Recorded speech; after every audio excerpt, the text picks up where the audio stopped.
Hello, awesome people. I have a lot of thoughts on the US presidential election. I'm not even remotely happy with any of the candidates, with the exemption of Senator Sanders, if you were wondering. But this video is not going to be about that. In this video, I'd like to speak about the very nature of political discourse as I've observed it taking place in this country. There's a trend that's being questioned in this election, both by Donald Trump and Bernie Sanders, who have been the subject of discussion with regards to populist messages, and that trend is for political discourse to kind of disenfranchise and disengage common working class voters. Whereas in other countries, working class people might vote for a Labour Party or Socialist Party to represent them in a parliamentary environment, in the United States, we see those very same populations just not voting. And that's because in mainstream political conversation, we don't hear the kind of populist messages often recited by Labour or socialist-type parties in other nations. Bernie Sanders' campaign, not a socialist one according to most historical notions of the term,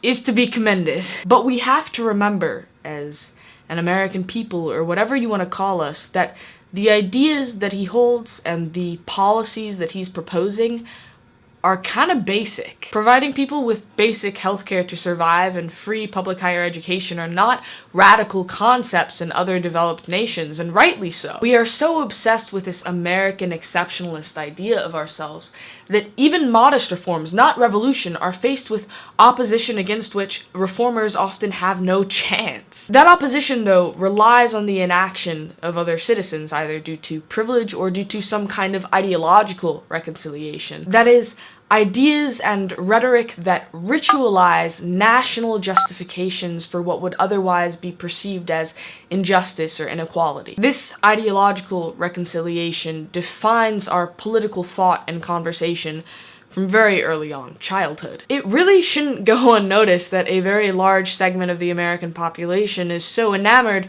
by the American exceptionalist mythology of the past that they want to make America great again. When our education system allows for us to tell children that we did not commit genocide against Native Americans, either by omitting the fact from the curriculum or by celebrating the con of the holiday that is Thanksgiving. When our education system allows for us to teach that slavery was just a footnote in an otherwise grandiose tale of our forefathers manifesting destiny. When we teach people that capitalism equals freedom and that we're all just out-of-luck millionaires, it should not be a surprise that someone like Trump has risen to prominence. Not just because the legacy of this nation almost dictates that following the first black president we have someone like Trump.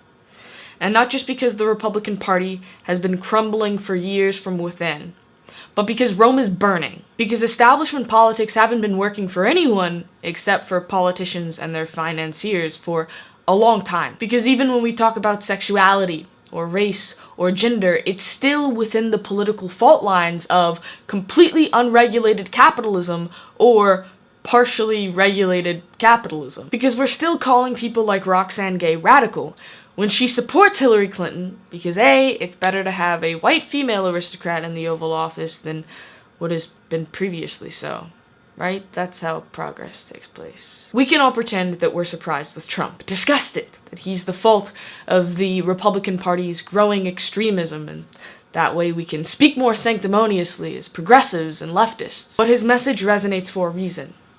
And that reason indicts all of us, not just him as a candidate. Our job in this election isn't to keep Trump out of office. It's to redefine our very political discourse, both the assumptions of its contents as well as its participants. That and the ensuing political efficacy and participation is much more revolutionary than any candidate will ever be.